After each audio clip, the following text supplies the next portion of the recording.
जय हिंद स्टूडेंट। बच्चों, आज कक्षा 10वीं यानी आपकी क्लास में हम अध्ययन करने वाले हैं बच्चों कृतिका की कहानी जॉर्ज पंचम की नाक। जॉर्ज पंचम की नाक के बच्चों लेखक थे कमलेश्वर जी। इससे पहले कि मैं आपको कहानी का सारांश बतलाऊं, मैं आपको बता देना चाहती हूँ बच्चों कि कमलेश्वर जी एक बहुत बड़े साहित्यकार होने के साथ साथ ये क्या करते थे, दिल्ली में ये रहते थे और दिल्ली के टेलीविजन विभाग में ये बच्चों काम, उस टेलीविजन विभाग में काम करते करते ही इन्होंने ये जाना था, सब दिल्ली में रहते हुए उन्होंने जाना था कि आज़ादी को मिले हुए बहुत साल हो गए, लेकिन आज भी आज़ादी के इतने साल के बाद भी हमारे समाज की, हमारे जो जिस स्थान पे वे रहते थे उस दिल्ली की हालत के बारे में वे बतलाते हैं। क्या बतलाते हैं कि जो नौकरशाही है, जो राजतंत्र है, वो इतनी हावी हो चुकी है कि उस पर कोई लगाम लगाने वाला ही नहीं बचा है। उन्होंने जो व्यवस्था उस समय देखी थी, आज़ादी के तुरंत बाद की घटना है लगभग ये, उस समय उन्होंने देखा था कि राजतंत्र और नौकरशाही जो थे वो पूरी तरह से हावी थे, कोई उनके काम में हस्तक्षेप नहीं करता था और जो आम आदमी था वो भ्रष्ट तंत्र से इतना ज़्यादा आहत था, इतना उपेक्षित महसूस करता था, अब उसे इतनी पीड़ा होती थी, इतना शोषित होता था कि उसे ये समझ में ही नहीं आता था कि मुझे क्या करना चाहिए। तो कमलेश्वर जी ने बच्चों जब इसी सारी भ्रष्ट राजतंत्र को देखा, उनके कार्यों को देखा, तो उन्होंने ये कहानी लिखी जॉर्ज पंचम की नाक, जो कि एक व्यंग रचना है बच्चों। उन्होंने भारतीय राजतंत्र पे, भारतीय नौकरशाही पे, तत्कालीन भारतीय प्रशासन पे इस कहानी के माध्यम से उन्होंने व्यंग किया है, कटाक्ष किया है। और बच्चों ये कहानी ऐसी थी कि त्वरित कार्यवाही इनके ऊपर होने लगी। जैसे ही ये कहानी छपी तुरंत हड़कंप सा मच गया, पूरा सरकारी जो अमला था जांच बिठा दी गई, इनके पीछे पड़ गए सभी लोग और संघर्ष करते करते, भ्रष्ट तंत्र से लड़ते लड़ते अंततः ये हार गए और इन्हें विवश होकर के नौकरी छोड़नी पड़ी। तो इन्हें ये बात समझ में नहीं आती थी कि ये सारी चीज़ें उनके साथ घटित क्यों हुई हैं, क्यों सरकारी तंत्र उनके पीछे इतना पड़ा हुआ है। ये बात उनको कहानी लिखने के, नौकरी छोड़ने के 1.5 साल के बाद बच्चों पता चली कि जब उनके स्थान पर जब दूसरा व्यक्ति उस विभाग में जब वो अपॉइंट हुआ, जब वो नियुक्त हुआ, तो जब उससे पूछा गया कि कमलेश्वर ने ये कहानी रची क्यों थी। ठीक है बच्चों, तो अब हम आपको बताते हैं कि इस कहानी में बताया क्या गया है। तो जॉर्ज पंचम की नाक, जैसा कि ये कहानी एक व्यंग रचना है बच्चों।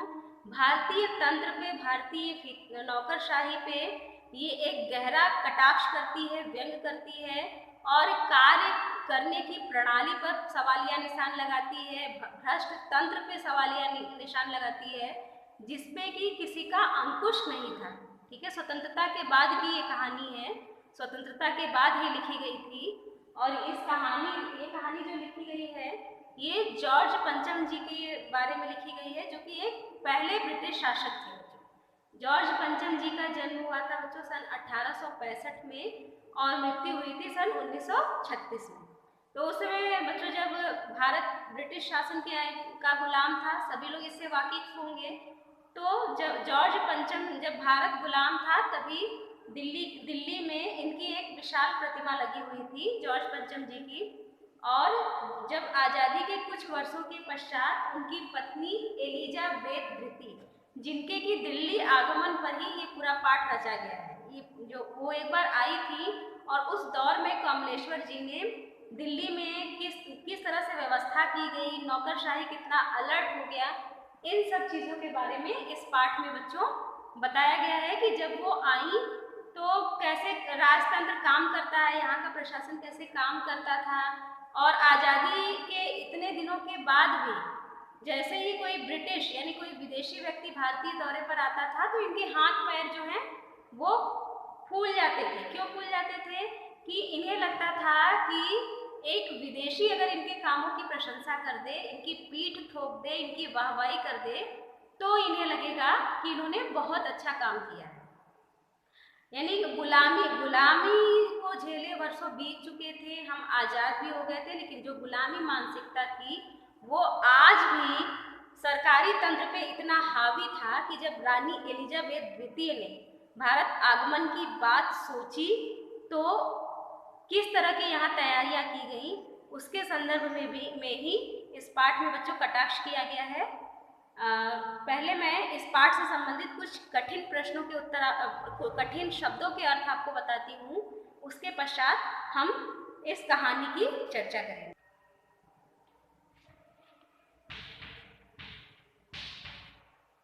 कारनामा, कारनामा का मतलब हो जाएगा बच्चों कार्य, कोई कृत्य, ठीक है। फिर पहला जिसका अर्थ होगा सनसनी फैल जाना,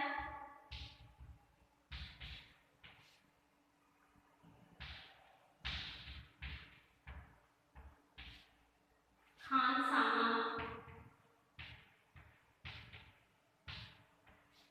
रसोई घर का प्रबंधक,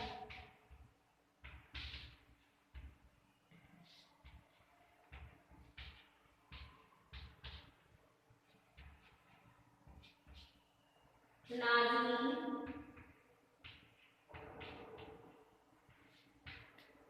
कोमल आंटी,